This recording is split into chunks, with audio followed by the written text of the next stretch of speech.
Um, Good afternoon. My name is Eric Hegre, and I'm joined here with Gary Wave. We are the coordinators for the Green Roof and Infrastructure Team Knowledge Community at the Boston Society of Architects. And we are meeting today as part of our normal bi-monthly meeting, but also we have a guest speaker who's been also an active contributor to this group, Kate England. For those of you who haven't joined our group before, welcome. We are obviously associated with the BSA, but an extension of kind of a core group of folks from various places of interest and professions, kind of coming together to talk about green infrastructure. We've all kind of met a couple of years ago at a conference at the BSA hosted by Green Roofs for Healthy Cities called the Great Green Conference, and a core group of people who were part of that conference kind of continued the discussion, the dialogue, and formed this group. A number of them are here today. Without further ado, I think, Gary, do you have any other kind of like housekeeping comments for today? I'll just make started. Yeah, I'll make a couple of quick announcements just in case we run out of time and don't have a chance to say it, because a lot of people are there's a lunch break, so they're going to be running to another meeting afterwards. But we have another meeting planned for November. We'll get that up on the BSA's website, and the link for that. We're going to be talking about the Josiah Quincy Upper School that our office was involved in, but doesn't have a site, but their outdoor space is their roof. So we'll have some design team members talking about it, and we're hoping to get the head of the school to join us, but he's very busy, so we may not be able to get him. It'll be great if we do. And so that's one thing. Another is we do have a LinkedIn page for the group, a GRIT LinkedIn page that the BSA set up. It's private, so it's not open to the public. But if you want to be on it, that's another way for us to get information out to you quickly, and information that we hope to be sharing over time. So send us an email, which you can do through the BSA's website. Our email addresses are on the website. You can just say we want to invite us to the GRIT LinkedIn page, and we'll make sure that you're added to that if we're not already connected through LinkedIn. To add to that, Gary, towards the end of the talk, I'll put some links in the chat. If you also would like to reach out to us and be on the LinkedIn page, you can send us a chat today, and we'll carry that over as well. Great. I think that's it for now. All right.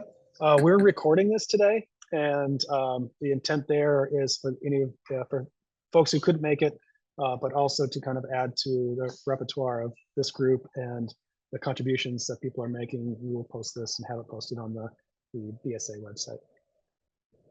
Kate, I'm assuming you're okay with that. Yeah, I want to spring totally that on fine. you. Perfect. Yeah. All right. I'm going to hand it over to you, Kate. Awesome. All right. Thanks so much, everybody. And again, my name is Kate England. I'm the director of the Office of Green Infrastructure for the City of Boston. I'm going to do some magic and share my screen really quickly.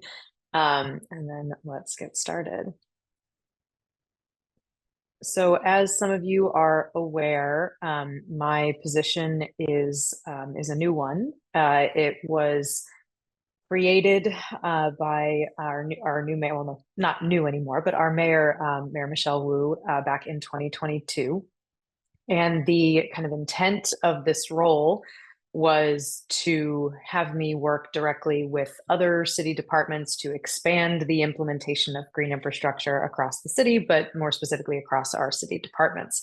And so I'm going to talk today a little bit about, that work and kind of some early actions and programs that my office has been working on over the last couple of years, as well as show some project examples, lots of really wonderful pictures, and just kind of give everybody a sense of, kind of how green infrastructure is evolving in the city of Boston, from a, kind of stormwater centered, type of infrastructure to kind of a more climate resilience focused type of infrastructure. So I'm going to jump in.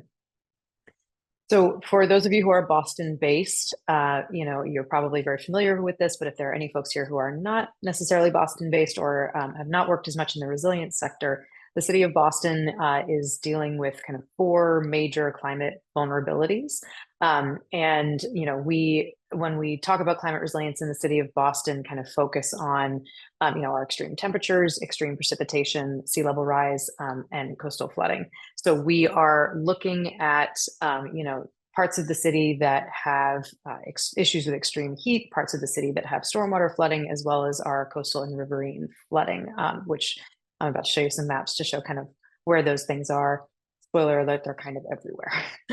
So one of our maps from the Climate Ready Boston map viewer that we have on the City of Boston's website shows, just kind of a aptly named heat map of the temperatures in the city of Boston. So we already know that the city of Boston has experienced several degrees of temperature warming in the last decade or so, and we expect that to continue over the next several decades. We are experiencing more and more days over 90 degrees, referred to as high heat days. And we also know that there are neighborhoods in the city of Boston that feel these high temperatures differently than others. So some neighborhoods are more resilient in the face of high temperatures than others. You can see the map that you're seeing on the screen right now shows our downtown area and our East Boston area are very heavily impacted by heat. And then we also have our Roxbury neighborhood, huge parts of Dorchester and Allston Brighton. And it gets a little bit cooler as you head out towards the southern neighborhoods, but that's largely because of more park space and existing green space. So I mentioned stormwater flooding is also a major concern for the city of Boston. So I always like to level set when I give a presentation like this. For those of us who are urban dwellers, I think we're pretty aware of what happens when precipitation falls on hard surfaces. So when rain or snow or the dreaded wintry mix that we get in New England falls on, paving or hard surface of some kind, it can't absorb into the ground like it would in nature, and so it becomes stormwater runoff. And so what are the problem is kind of the wrong word, but what are the things we have to think about when we're managing stormwater? So the first is stormwater quality, and the second is stormwater quantity. So from a stormwater quality perspective, urban areas are full of all kinds of seen and unseen pollutants that live on our hard surfaces. So when stormwater runs across, paving and sidewalks and roofs, it picks up all of those pollutants and it carries them to our storm drain system. So in our, standard MS4 fashion in most cities, this is kind of the normal way that gray infrastructure works. We have catch basins in the roadway that capture runoff and then transport water through a series of underground pipes. Those pipes then discharge directly to water bodies, lakes, rivers, streams, and in our case, Boston Harbor, without any pre-treatment beyond what happens in the catch basin.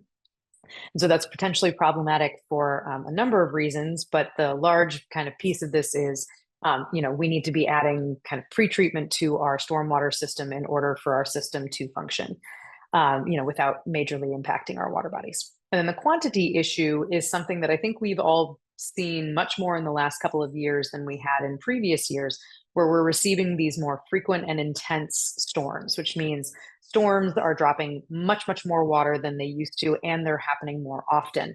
And so to give you an indication, the city of Boston storm drain system is sized to manage about 5 inches of water over the course of 24 hours. And in the last 2 years, we have received a number of storms that have dropped 1 inch or 2 inches of water in an hour or two, which is an extremely large amount of water in a very short amount of time. So just another of our Climate Ready Boston viewer maps, just to give you an indication, this is showing a 10-year, 24-hour storm event, which means a storm that we expect to see every 10 years or so. And as you can see from the teal coloring on the screen, the flooding that we are seeing during these 10-year storm events is affecting all neighborhoods in the city of Boston. And then we also have our wonderful images of coastal flooding. Many of you are familiar with this, this heat map that shows the parts of downtown Boston, the Seaport District, the Back Bay neighborhood, and others that are already experiencing, sea level rise related flooding. And then this is, only expected to get worse over the next couple of decades. So thankfully, we have green infrastructure. So green infrastructure, for the purposes of this presentation and just kind of as a general understanding of the definition, is infrastructure that uses plants and soil and other natural materials to capture stormwater and allow it to absorb into the ground. And while it's absorbing into the ground, green infrastructure is also removing pollutants from our stormwater. The kind of idea here is mimicking or restoring the natural water cycle. And I should have mentioned all the photos that you're seeing in the presentation are actually green infrastructure features in the city of Boston. And then there's a little tag down at the bottom that says the location, the city entity that owns them or cares for them, and then the neighborhood that they're in. So we have a number of different types of green infrastructure features. I'm not going to go too deep into this, but you may have heard about rain gardens and bioswales, which are kind of shallow, depressed areas that water is able to funnel into and then absorb into the ground. Tree pits and tree trenches, which are largely subsurface features that are frequently planted with trees, and they allow stormwater to be captured at the surface, to go into the trench area underground, to collect and absorb into the ground, but also gives trees access to all of that water. Constructed wetlands and similar kind of larger features, which are exactly what they sound like. They're human-made wetlands. They function very similarly to a natural wetland. And then green roofs and living walls and a variety of other systems that are very common, or at least becoming more common in urban areas. So I've talked a lot about stormwater so far and, pollutant removal and flooding and all of that, but green infrastructure also has a number of wonderful co-benefits. And so this kind of side of green infrastructure that was kind of not as commonly discussed in the past, we were really focusing heavily on stormwater management, is very much a part of the work that the Office of Green Infrastructure is doing for the city of Boston right now. So I've been able to kind of broaden the definition of green infrastructure to include, nature-based infrastructure that helps to, increase green space and expand our tree canopy, helps to reduce our urban temperatures, provides additional safety for pedestrians and cyclists, also increases our biodiversity. So there's a number of wonderful benefits to having vegetated, planted green infrastructure in the city of Boston beyond just stormwater. And who doesn't love a wonderful environmental education opportunity, which you can see the rain garden here at the East Boston EEC is coupled with a really beautiful mural. All right, so I'm going to talk briefly about green infrastructure in Boston. So what we kind of were seeing in the past and what my office has been kind of working to change and to enhance. So previously, we had a number of requirements, stormwater related requirements in the city of Boston. We had, site plan review requirements that came out of the Boston Water and Sewer Commission, Article 80 requirements. We had the Wetlands Protection Act and the NIPDES permit, which all very specifically mentioned stormwater management. You're infiltrating a certain volume of stormwater. You are, managing stormwater within a jurisdictional boundary. And using the kind of stormwater handbook for Massachusetts that had not been updated for several years. And the result of these regulations was this map. And so what you're seeing on the screen right now is locations of green infrastructure across the city of Boston. But if you look at the legend at the top right corner, the only type of green infrastructure on this map that is surface and vegetated are red dots. And I challenge you to find more than 2. So what we ended up with because of our existing regulations was mostly subsurface, small scale green infrastructure, dry wells, infiltration areas, things like that had no surface component and no real co-benefits beyond stormwater management. So the reasons for that is the regulations only capture development and redevelopment projects, which means you're only getting, some kind of stormwater management that's happening when a project is going through development or redevelopment. The regulations specifically said stormwater management or infiltration, but they did not use the words green or vegetated or green infrastructure. It was very much just manage this volume of water. And most of the kind of guidance that was out there, including the Mass Stormwater Handbook, really pushed people towards subsurface infiltration, not acknowledging that the most effective type of green infrastructure, stormwater management for pollutant removal and for volume control, is actually bioretention at the surface. So now that we know all of that, we have this other map that I love showing people. The purple dots that you're seeing on the screen, these are all green infrastructure features that are privately owned in the city of Boston, meaning they're on private property. The green dots are the ones that are owned by the city of Boston. So as you can see, there are many, many more private installations than there are public installations. And the Office of Green Infrastructure is looking to balance that a little bit better, to increase the number of those green dots. So one of the first things that we did is we implemented the GI right-of-way policy. And the goal of this policy was to stop this from happening. So what you're seeing on your screen right now is an intersection in on Chestnut Hill Ave in Allston Brighton, which was teed off, which means it used to be this kind of large Y-shaped intersection. And it has been, there's a large bump out that's been created so that the intersection comes to an actual 90-degree stop. It's safer for left and right turns. It's a shorter crossing for pedestrians. Overall, it's a better functioning intersection. But what that left behind was this large kind of space here that existed in the right of way, was paved, it was part of the road. And the kind of previous way of dealing with that additional space after these intersections were teed off was to keep them paved and to create these kind of elevated stamped brick areas. So that red area that you're seeing, it's about 3,000 square feet, and it is the whole bump out, sorry, is about 3,000 square feet. And the red is asphalt that's stamped to look like brick. So it's not even real brick. So not the ideal for the city of Boston, especially when it comes to stormwater management. And so we've got a couple of projects that had happened back when I worked at Boston Water and Sewer years ago that were serving as kind of our model for what could be possible. So this is one of the intersections on New England Avenue over in Dorchester. You can see, if you look at the size of the cars in the image, you can see how big this intersection actually is. And so through a Vision Zero project, which is a Boston Transportation Department project that seeks to reduce traffic-related deaths in the city to zero, Vision Zero. There was some traffic calming that was done on this road, but it was all paint, like we are seeing on the screen, and flex posts.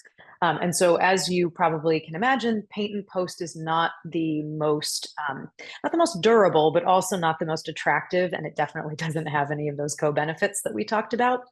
So in these kind of hatched areas that were created, we were able to bump out the curb and create actual stormwater management features. So you can see that there's a bioretention area on the left side and a bioswale that runs down the full length of the road. It's over 400 linear feet. It's very cool. There's also some rain gardens on the radii of the just inside the turning lane and just inside the bike lane. And each of the intersections along New England Ave has an installation like this. So with this goal in mind, that we wanted to make these kind of planted, vegetated areas the norm as opposed to the exception, we started working on a right-of-way policy. So in October of 2022, we put in place this policy that said any project that comes out of the streets cabinet, so Boston Transportation, Public Works, must include one of these 5 green infrastructure design alternatives. And the additional kind of operational piece to the policy was we would have, Office of Green Infrastructure would have 2 maintenance contracts that would be available to perform green infrastructure maintenance, vegetated maintenance, and porous paving maintenance. And the Office of Green Infrastructure would start a green infrastructure volunteer program to help provide additional maintenance from the community on, new green infrastructure in the city. So just so you know, this policy was put in place in October of 2022. I'm about to show you a couple of projects that came out of this, this policy, but we're actually releasing an updated version of this policy by the end of this calendar year. It's actually going to senior leadership for review at the end of this week. That expands this policy to capture more projects. It will include Public Improvement Commission projects. It includes many, many more options for green infrastructure, not just these 5 design alternatives. And it also kind of expands the scope to parking lots and other things as well. So this is a project that went through, one of our streets cabinet departments. And as you can see, it has these very large bump out areas. And the initial plan was for these bump outs to be paved, like you saw on Chestnut Hill Ave. But as you can see, if you look at the color coding now, these large spaces will be bioretention, bioswales, and like vegetated swales, seeded areas. And so as opposed to getting these kind of like large paved areas in a residential neighborhood, we're now adding, plantings and trees and stormwater management. And then this is just a screenshot of the Cummins Highway project, which is currently under construction. And as you can see from the color coding, there are 2 porous asphalt bike lanes that are separated and elevated that run the full length of the project. It's like 2.5 miles. And then all of the kind of like grayish bluish color that you're seeing, those are all bioretention areas along the corridor. And I believe there's over 30 of them on Cummins Highway. So rather than, again, getting kind of paved, bumped out areas, you're now getting, planted bioretention areas instead. We created a bunch of supporting resources to go with the policy because it's unfair to regulate and then not provide resources. And so our office has put together standard details and specifications. This work was done in collaboration with most of the city departments that would be directly affected by this policy. So Disabilities Commission, Public Works, Boston Transportation, Parks and Rec, Schools, and Boston Water and Sewer. We are just showing you a couple of the details that we've put together. These will be posted on the city's website in the next month. We're receiving the final versions of the specifications in the next couple of weeks. And then we also created guidelines to help provide design guidance for folks who are doing this design work, which will be posted online with the details and specifications as well. And we also have a memo that we authored with the Disabilities Commission that allows for the use of porous paving material in the actual pedestrian zone of the sidewalk, which historically had not been allowed. It had to be, concrete pedestrian zones. And the reason for that is it enables us to add trees on sidewalks that are too narrow to have previously allowed street trees. So for fun fact, the Public Works Department had required that a sidewalk be 8 feet from back of sidewalk to front of curb in order to put a street tree pit in to maintain a 5-foot pedestrian zone. I don't know how many of you have walked around Boston, but we don't really have a lot of 8-foot sidewalks in the city. And so unfortunately that regulation was like eliminating trees from a lot of the sidewalk reconstructions. And our Disabilities Commissioner said it best that a sidewalk without shade is not accessible. That when you are asking an individual who's moving slower or using a mobility device to walk down a street without shade, that is not an accessible sidewalk. So the use of the porous paving materials in the sidewalk will allow us to put in trees because you do not need that 4-foot by 3-foot opening that was previously required for tree pits. We'll again be posting that with all of our resources. We also have a planting palette because a lot of people are not as comfortable with plants. And so we, through years of kind of paring this down and figuring out which species do well and which don't, we've created a plant list that shows sun and shade preference and a variety of other things for folks to use. So what else is important, right? So we've been thinking a lot about this. I've been working on, green infrastructure in the city of Boston for almost 2 decades now. And there are a couple of things that have come up kind of consistently as being very important to implementing green infrastructure. And full disclosure, some of these were borrowed from other cities and towns that have done this work before. So first, supporting all of our departments. Second is our GI maintenance contracts. And third is community partnerships. So I'm going to click through these really quickly. So for supporting all of departments, the Office of Green Infrastructure kind of was intended to work across departments. That's why my role doesn't exist within Public Works or within Parks or within any specific department. It's kind of it's up in the cabinet kind of world so that my kind of reach is a little bit broader. And so one of the things that we do is we host we have a GI working group. The GI working group meets bi-monthly. It is a group that currently has about 20 city departments represented and over 60 members. And so the idea here was, really expand collaboration across as many departments as possible. And then the working groups also have 3 subgroups that meet every other week. And they're topic-based. So one is coordination and maintenance, which is exactly what it sounds like. We talk about how to better coordinate our projects and make sure they're maintained. Second is details and specifications, and they were amazingly helpful in creating all the GI right-of-way resources that I just showed you all. And then there's also a policy group that focuses on what types of policies and regulations do we need to increase the implementation of green infrastructure. Office of Green Infrastructure also makes capital requests for other departments. So for example, with the Cummins Highway project that I just showed you, when the large amount of green infrastructure was added to that project, the Public Works Department was concerned that their initial budget did not include that much green infrastructure, and so they were not going to be able to afford it.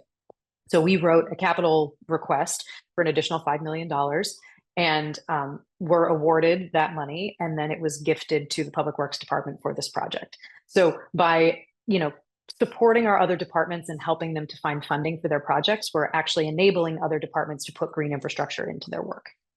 And then we also try to build green infrastructure with other departments as often as we can. So for example, this is the East Boston Early Education Center. It's one of our Boston public schools. The staff at the East Boston Early Education Center had this wonderful sidewalk to nowhere with a giant puddle at the end and a bunch of downspouts that were draining to this area.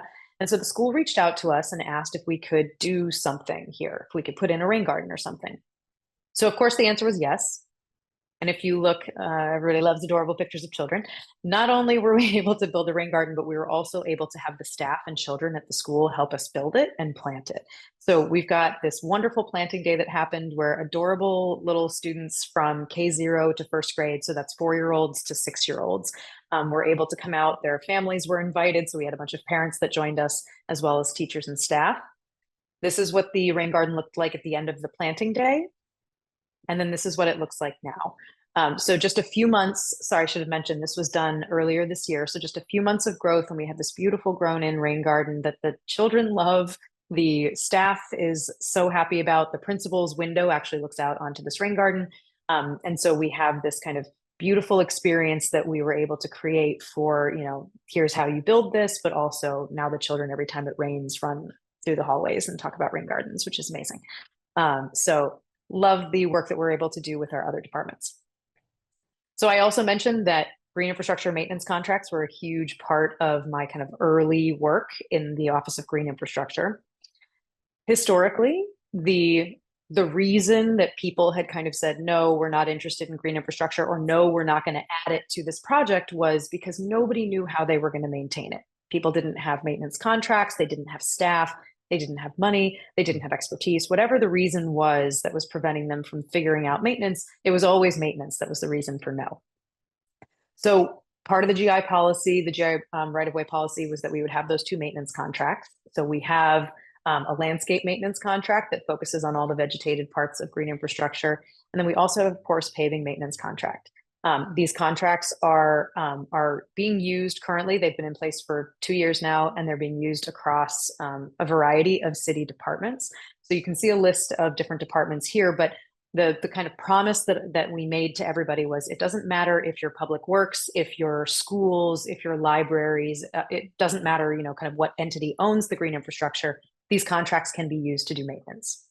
And then we also tried to procure these contracts through what I like to call creative contracting.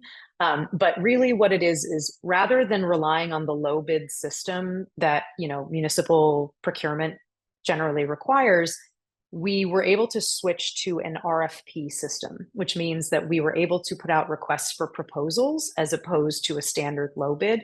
So we were able to select our contractor based on the proposed approach and the content of their proposal rather than having to go with the lowest bidder. And what this has enabled us to do is bring in contractors who have ecological restoration experience, contractors that are local, contractors that have training in green infrastructure, contractors that work with us and with PowerCore and a variety of other wonderful programs. It's been a very nice shift away from, kind of your standard low bid winner.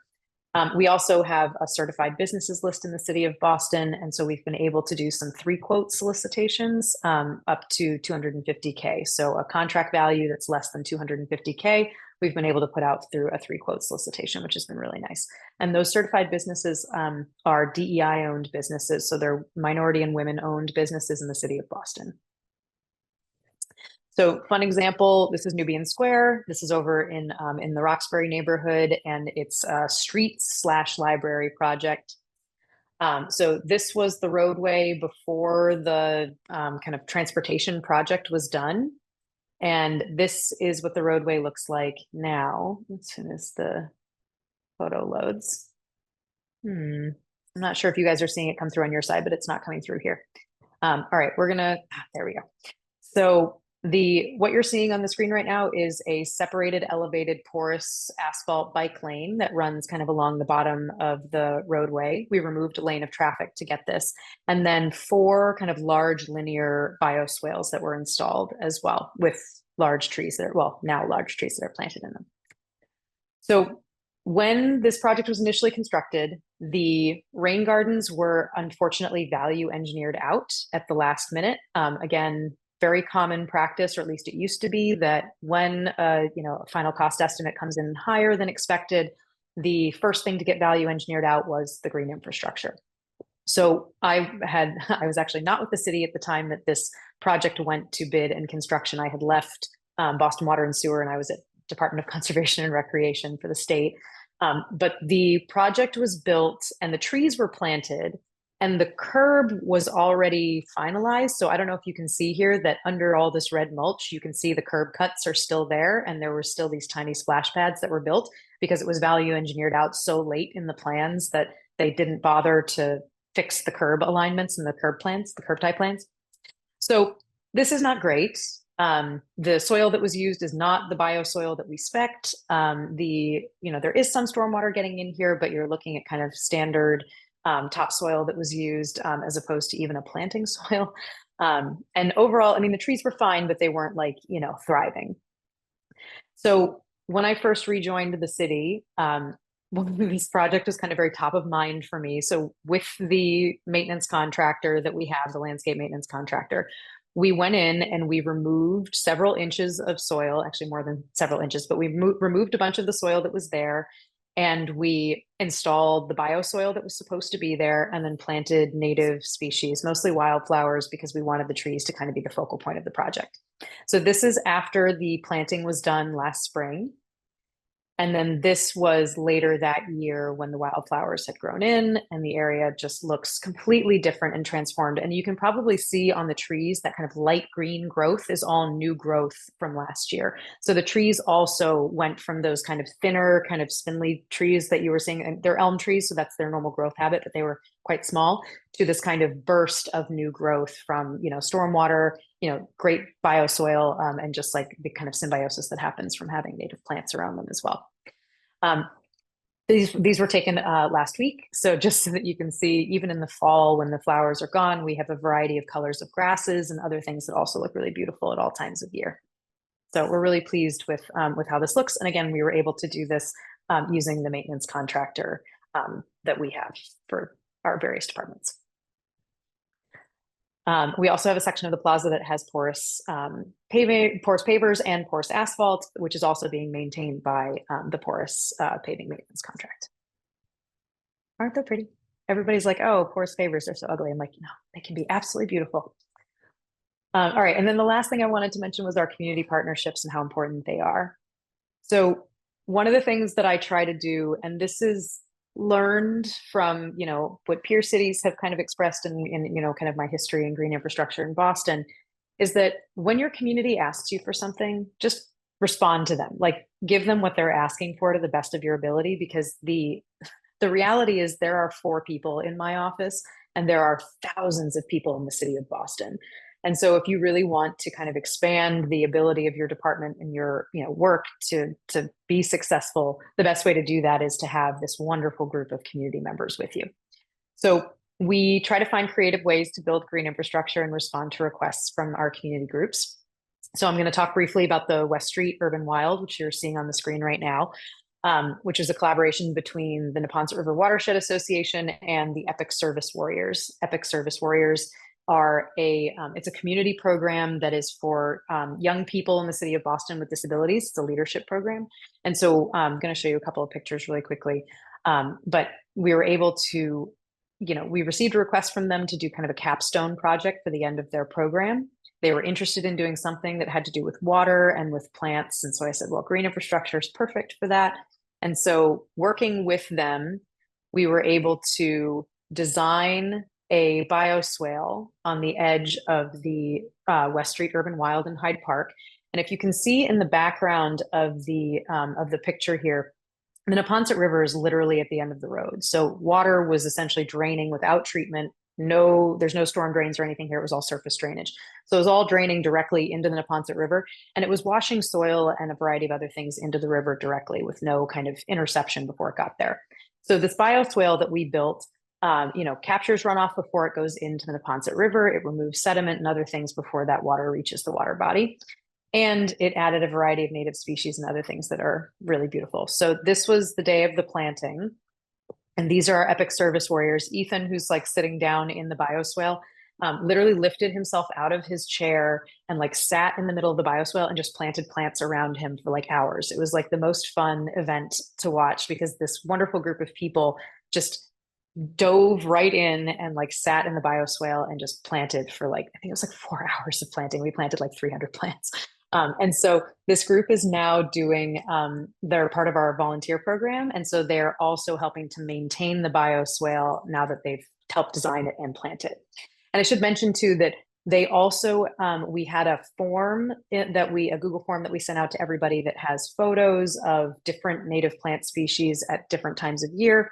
And we ask the volunteers who have requested, a rain garden or a bioswale to fill out this kind of voting form and help us select the plant species, because all the plants that are on the planting list that we've given are suitable to go into green infrastructure. So we have like a sun mix, a shade mix, like a deep water mix, and like a high upland mix. And so we ask them to select plants for each of those conditions, and then our team procures the plants that they've selected, and they're able to plant them in the green infrastructure features. So trying to be as responsive to what the community wants and what they want to see as possible. So this is another project that we did. It was the Franklin Park Zoo, Zoo New England. This is the horticulture staff that you're seeing in these photos. They had reached out to us and asked if they could do something at Franklin Park Zoo because they had this wonderful captive audience and they wanted to be doing more environmental education. And so with their hort team, we were able to create 3 rain gardens on site. These 2 are over by the camel pen. And then the images that you saw on the previous slide are by the Aussie aviary. So if you're ever at Franklin Park Zoo and you want to see, the green infrastructure that we built with the zoo, stop by. And I should also mention that the teens center from the nearby Franklin Field Boston Housing Authority site helped us do the planting as well. So lots and lots of local engagement, engaging youth as often as possible, and just lots of opportunity for people to ask for something and then us helping to make it a reality. So we also have the Green Infrastructure Volunteer Program, and the kind of purpose of this program was to allow people in Boston, and you don't have to be a Boston resident, but people in the Boston area to adopt one of our public green infrastructure features and just do some maintenance on your own time. What we were experiencing was our volunteer events were hard for folks to attend because they were at a specific place and at a specific day and time. But after talking with some of our peer cities, Philadelphia, Oregon, Portland, Oregon, they kind of expressed to us that the volunteer program had provided the flexibility for people to do volunteer work on their own time. And so what we ended up doing was creating a training program as well as a kind of kit of tools and supplies that we give to our volunteers, as well as a maintenance checklist and a variety of other resources that we provide to the volunteers. And then they are able to go out and do, it's mostly beautification. So it's like weeding and litter removal and like things like that, but they're able to do maintenance on their own time. So these are the sites that we put up for adoption in the city of Boston. There are 20 active sites right now. They're all currently adopted, which is amazing. We actually have, I think we have like 30 something volunteers. So some of our sites have been doubled up with volunteers.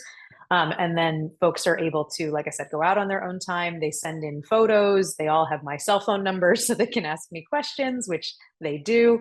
And we've just gotten this really wonderful response from the community, and our green infrastructure is getting eyes on it, way more often than we would be able to if it was just us. So you adopt a feature, or you apply to adopt, you attend a virtual training, you sign your waiver, which by the way, took me 8 months with legal to get a waiver that they were comfortable with, but it was worth it. And then you receive all of your tools and equipment, and you get out and you visit your GI every 2 weeks or so. And then you submit a maintenance checklist. So it's a really cool program. It's working really well, and it's totally stolen from Philadelphia and from Portland, Oregon, but it's great. And the community seems to love it. So last couple things, we are very active. We have an e-newsletter. We have a lot of social media. What we have discovered is that although we would like to think that the literacy in the city of Boston around climate resilience and green infrastructure is quite high, it's actually not. And so the average person does not know as much about climate resilience or about green infrastructure as you would think. And so one of the things that we have been focusing on is getting as much information as possible about green infrastructure and about climate change out into the social media world. And so feel free to follow, to share, to grab resources from us, because we put all kinds of resources out there through our newsletters and through our social media. And we are just really excited that we've gotten a good amount of interest from people, and people do seem to be following and sharing. So hopefully people are starting to talk more about this stuff.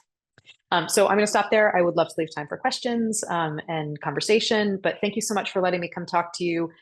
We're doing quite a lot in the city of Boston right now. Lots of, of good news, and happy to talk a little bit about some of the not so good news and the things that haven't gone as well if people want to know. But thanks again for the time, and look forward to questions. Thanks. That was great, Kate. I mean, a lot of exciting stuff that's going on. I don't know if Eric, if there are any questions in the chat you want to start with, and then we can fill in some more questions. I thought I saw one. There's a very, very specific question about regenerative air vacuum sweeping. What is it? It started with what is it? Yes. Yep, got it. So it's a very special piece of equipment.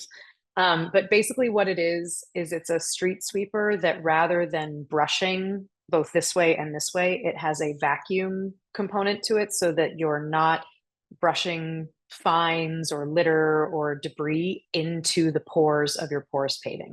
So the contractors that we have on staff that we have under contract have very special pieces of equipment that that move along and suck up the fines and things that are causing the clogs. So apologies, I should have explained. I have a tendency to use jargony terms and realize that not everybody has heard that before. We're actually doing a porous paving maintenance demo over at Nubian Square on November, it's November 3rd, I want to say. It's sometime in the next 2 weeks, but I'll send that out. Actually, I'll just check my phone right now.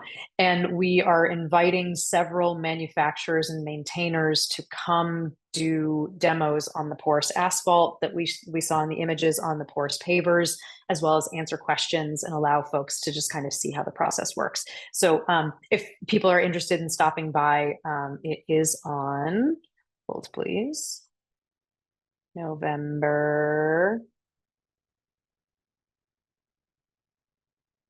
And of course, I can't find it. I was really hoping this would be easy. I'll send it out after. We have a flyer. I'll send it out after. Just real quick on that, who's the target audience? Just the general public, or do you have someone in mind? Yeah, so we've invited the operations staff from city departments. So we've got people from Public Works, Highway, from parks, from schools are coming. We've also invited local certified businesses, so small business owners, DEI-owned businesses who would like to get into this field, because the folks who are doing the demos are equipment manufacturers, so they're people who make this equipment. So in addition to showing, just the public, because we have also invited, we have flyers up in the library, because the Nubian Square site is right in front of the Roxbury branch of the public library. So in addition to just kind of showing anybody who wants to see how this works, we're also trying to make connections between our small businesses and the manufacturers, as well as the operations staff at the city, so that they can get more comfortable and familiar with the process. So yeah, it's kind of an open, it's outside in a public space, so it's kind of open to whomever wants to come. But we are very intentionally setting aside, time for manufacturers to talk with operations folks and to talk with small business owners. Great. I think it may not be appropriate for this one, but in the future, some of these might be good for businesses and institutions that designers are working with, who think that the maintenance is too much of a pain or too difficult or doesn't happen correctly. So on the private side of things, and you know, we run into the struggle of convincing people to do certain things and maintenance is manageable, or it's just a changing of one type of maintenance for another. And Mhm. when it's unknown, you get a lot of resistance. Yeah, change is scary, Yeah. and it takes people a minute to kind of get behind the idea that although the machine is different, the process is very similar to street sweeping. And so that's part of why we invited the operations staff, because they, you know, they're familiar with the street sweeping process. They just are not familiar with the machine. So letting them see it, you know, kind of in the style of touch a truck, like you do with, you know, your NIPD's permit compliance, where people can come see the stormwater, you know, like cleaning vehicles and stuff. We're trying to just like demystify, I guess, if that makes sense. And also, I did find the date, and again, I'll send out the flyer, but the date is actually November 13th. And it is from 10 to noon at the Roxbury branch of the Boston Public Library. Thank you. Yeah. Kate, this is great. I really like that presentation.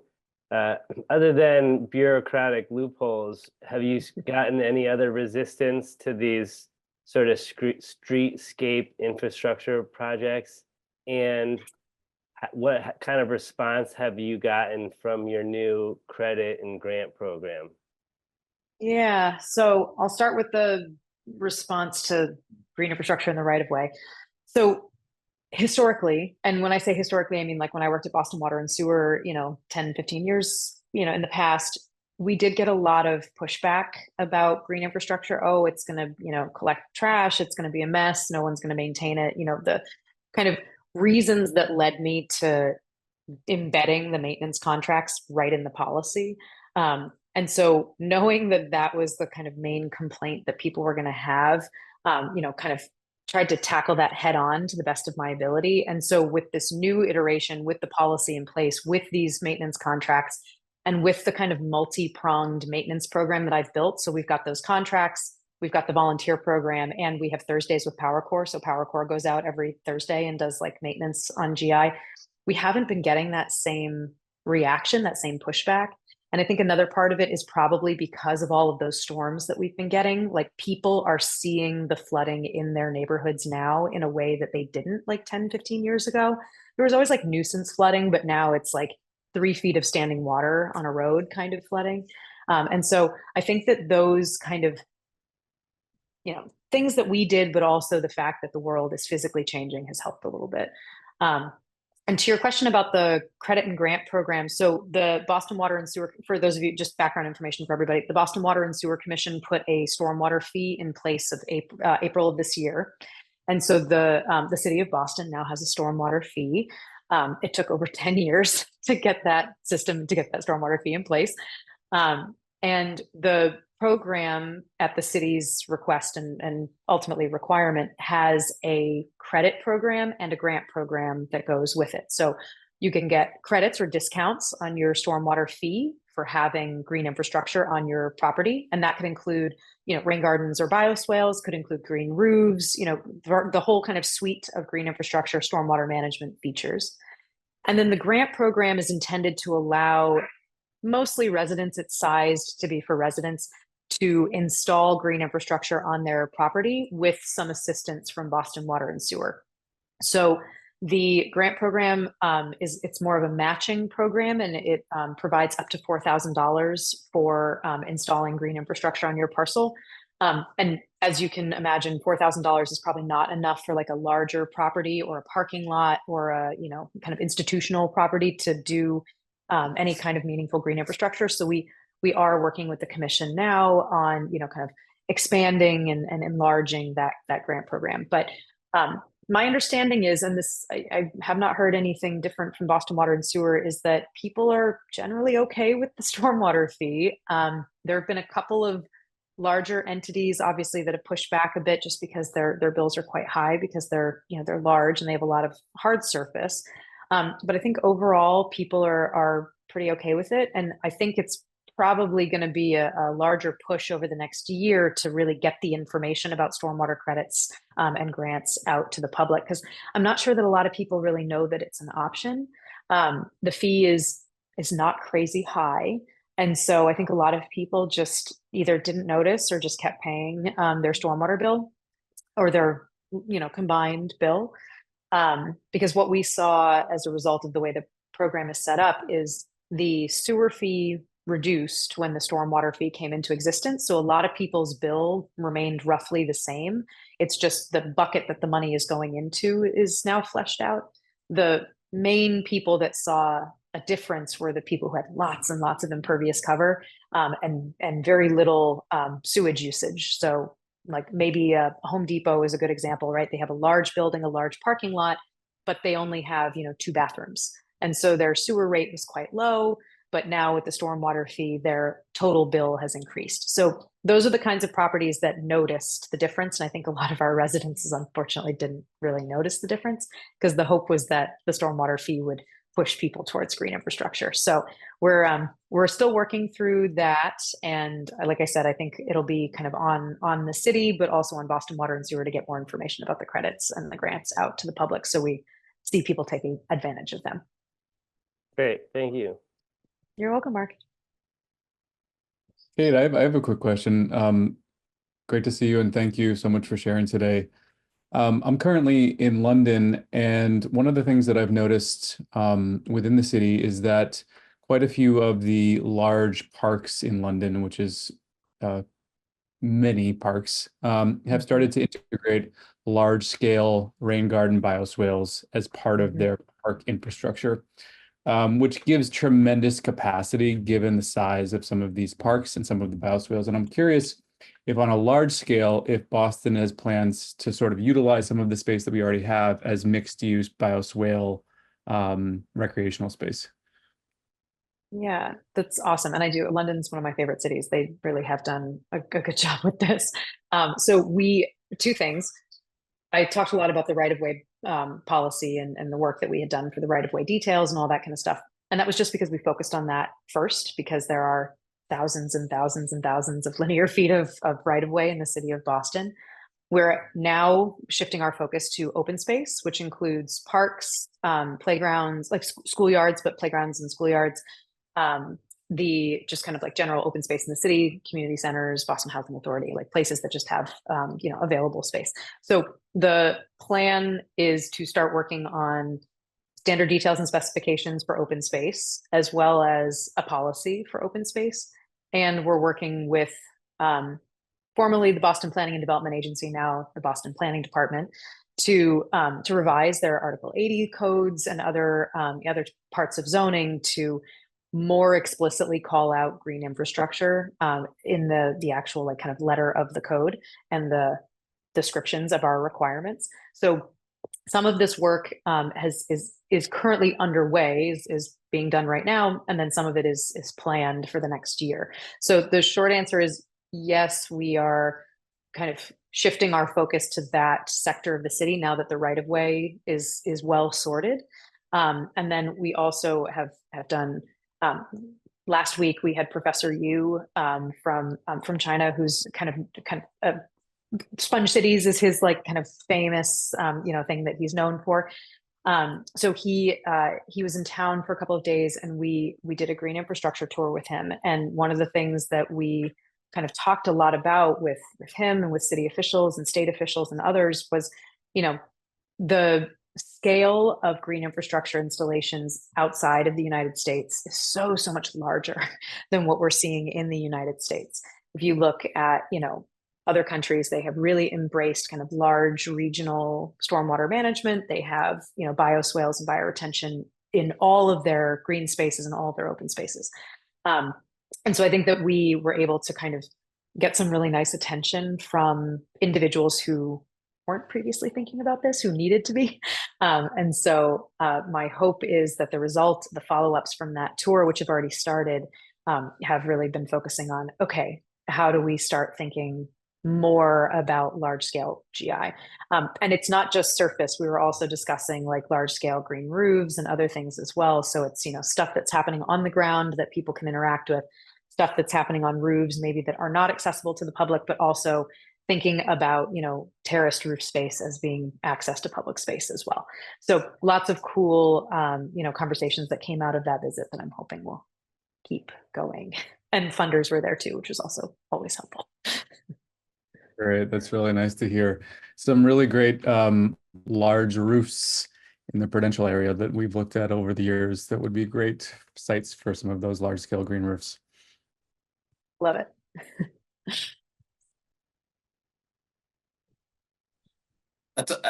I know we're reaching near the end of the time and some people have to jump off. One thing I was wondering with the new policy stuff that's coming out as far as classifying, I'm hoping the green roofs are included in that. The 5 items are now maybe 10 items. I don't know how many it is. Yeah, so we got rid of the explicit list and just said all green infrastructure, like basically broadened it to okay. include everything. So yes, we have included green roofs. We've included, kind of alternative types of GI that are like floating wetlands and other things, like, things that just like were not initially called out, knowing that we kind of tried to baby step people in with the first version of the policy. And now that the city staff and a lot of our consulting firms are a little bit more familiar with what we're looking for, we decided to take off the training wheels and really broaden it out. Great.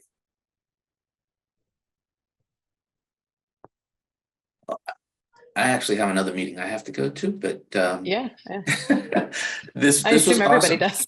Yeah, but I think it would be great to follow up down the road to hear more about what's happening and how the new policies are working and what other efforts you guys roll out. I think it'll be great to keep up on that, especially as it's really hard from an architecture point of view to talk land related and large quantity of water related stuff and get buy-in from the different consultants that we're not typically as familiar with what they're dealing with. We kind of just let them do it.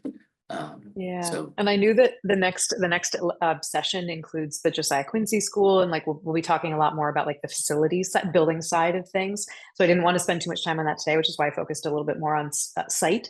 But also happy to talk through at a future meeting, kind of what the city's doing from the building side. We're working with public facilities now. They're putting together design standards that now include green infrastructure and green roofs and living walls and a variety of other things, which is amazing, as well as working again with the Article 80 process to explicitly call out green infrastructure for projects that are coming through, which are mostly large buildings. So lots of good things happening on the building side as well that I'm happy to talk about at a future meeting. awesome. Thank you. Thank you, Kate. Gary, You're I think welcome.